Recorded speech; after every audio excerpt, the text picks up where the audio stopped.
Hello my dear brothers and sisters. 2024 2025 வருஷத்தில் 3ஆம் மாதம் 17 எக்ஸாம் எழுத போகிறீங்க.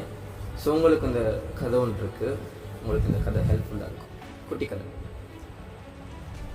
ஸோ உங்களுக்கு இந்த குட்டி கதை ரொம்ப ஹெல்ப்ஃபுல்லாக இருக்கும். ஒரு நாள் ஒரு பையன் ரொம்ப ஸ்ட்ரெஸ்ஸில் இருக்கான், ரொம்ப டிப்ரெஷனில் இருக்கான், தடுமாறிக்கிட்டு இருக்கா. என்ன பண்ணுறது ஏது பண்ணுறதுன்னு தெரியாமல் ரொம்ப ஸ்ட்ரெஸ் ஆன மாதிரி ஃபீல் பண்ணுறான்.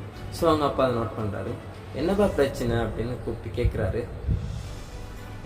இல்லைப்பா, ஒரு வருஷம் இருக்கும்போது நான் ஒரு வருஷம் இருக்குன்னு நினச்சிட்டேன், ஒரு மாதம் இருக்கும்போது 30 நாள் இருக்குன்னு நினச்சிட்டேன். பட் நாளைக்குன்னு வரும்போது தான் கொஞ்சம் பயமாக இருக்குது. ஸோ நான் படித்தேன், பட் என்னால் நாளைக்கு அப்ளை பண்ண முடியுமான்னு தெரில அப்படின்னு சொல்லிட்டு ரொம்ப ரொம்ப ஸ்ட்ரெஸ்ஸாக ஃபீல் பண்ணுற மாதிரி அப்பாட்ட பேசுகிறான்.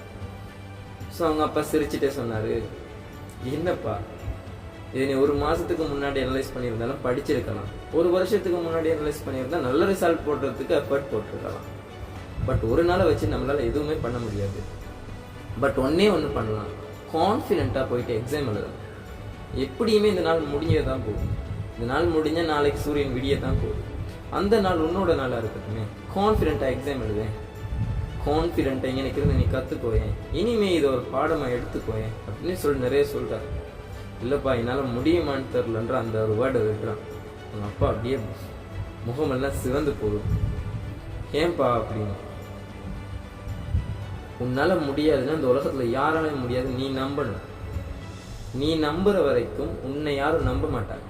உனக்கு ரிசல்ட் எடுக்க முடியாதுன்னு நீ நம்பிட்டீன்னா நிச்சயமா எடுக்க முடியாது. நீ படிச்சே இருந்தாலும் எடுக்க முடியாது.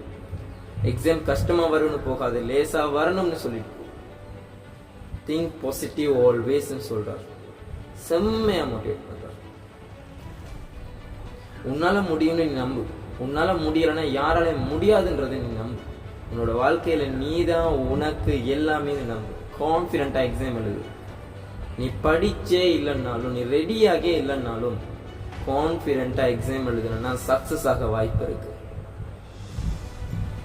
நீ படிச்சே இருந்தாலும் கான்ஃபிடென்ட் இல்லாம பயத்தோட எழுதுனா நிச்சயமா மிஸ் ஆகிறதுக்கும் சம்டைம் வாய்ப்பு இருக்கு. ஸோ அதனால உன்னோட கான்ஃபிடென்ட்டை விடாத. உன்னோட லைஃப்ல முக்கியமான ஒரு தருணமா இதை எடுத்துக்கோ அண்டு அப்படின்னு நிறைய விஷயங்களை சொல்லி தன்னோட மகனை வழி அனுப்பி வைக்கிறாரு எக்ஸாமுக்கு.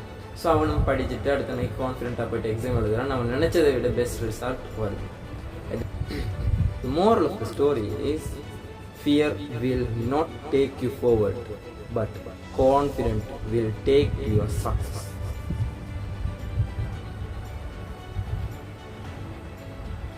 இன்னொரு விஷயம், நாளைக்கு எக்ஸாம் எழுத போறீங்களா, இந்த ஒரு நிமிஷம் கான்ஃபிடென்ட்டாக எல்லாம் மனசில் வச்சுக்கோங்க. உங்களோட லைஃப்பை தீர்மானிக்க போகிறது இந்த எக்ஸாம் இல்லை. நீங்கள் படிச்சிருந்தீங்கன்னா A லெவலுக்கு ட்ரை பண்ணி படிச்சிருப்பீங்க. நீங்கள் படிக்கலைன்னா உங்களுக்கு இன்ட்ரெஸ்ட் இல்லாத விஷயத்தில் நீங்கள் டைமை வேஸ்ட் பண்ணணும்னு நினைக்கல. அதான் உண்மை. ஸோ நீங்கள் உங்களுக்கு என்ன ஆகணும்னு விரும்புகிறீங்களோ அதுவாக மாறதுக்கு ட்ரை பண்ணுங்க. இப்போ எக்ஸாம் வந்துடுது, நாளைக்கு எழுத போகிறீங்க. ஸோ ஸ்டார்ட் பண்ணுங்கள் உங்களோட லைஃபோட ஜேர்னி. படிக்கிறவங்க பெஸ்ட்டாக படிங்க, ப்ரீசியஸாக சூப்பர்பாக எக்ஸாம் எழுதுங்க. உங்களோட எக்ஸாம் ரிசல்ட் நல்லபடியாக வரணும்னு உங்களோட ஃப்ரெண்டாக நானும் அண்ணனா நானும் பிரார்த்திச்சேன்.